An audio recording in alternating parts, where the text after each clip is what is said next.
All right, so welcome everybody. Thank you for tuning in to another tutorial of K.A.L.F.O Studios. I am Cutta Classic, and today I want to go over gain staging.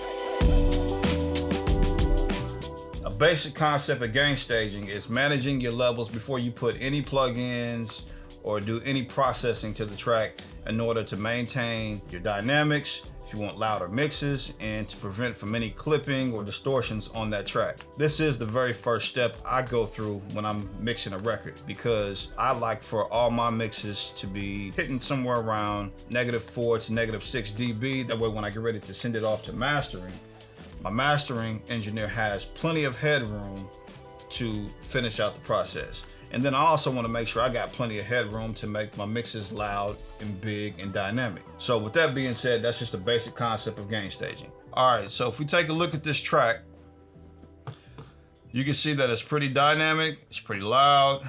By the way, this is a track I produced for an artist I'm working with by the name of K.A.L.F.O. And yeah, let's get right to it. So as you see, if you're looking at the meters, we're maxing out at 0 already. So you can tell the track is pretty loud.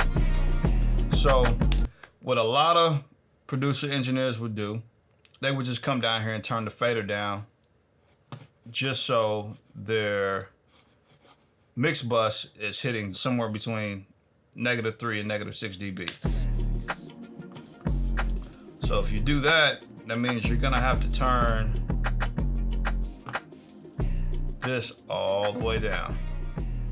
Now, if you're still looking at your track, you can see we're still hitting at 0, so we're still clipping a little bit. So we're not leaving ourselves any room to do anything with that 2-track. So instead of just messing with the fader, instead of just turning that down, what I want to do is come over here to clip gain, and I want to turn it down from here. So I'll bring it all the way down to about -6, -5.6 dB. And now let's take a look at the fader and where it's hitting now.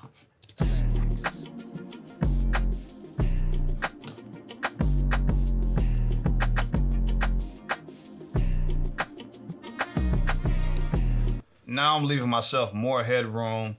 It shows I'm not clipping on this track. And now I'm leaving myself more headroom to add processing to it. And when I get ready to send it off to my mastering engineer, he has plenty of headroom to master.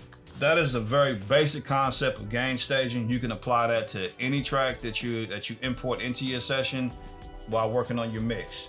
If it's clipping, instead of just turning down the fader, take the clip gain and just turn that part down. That way you're leaving yourself with plenty of headroom for more processing.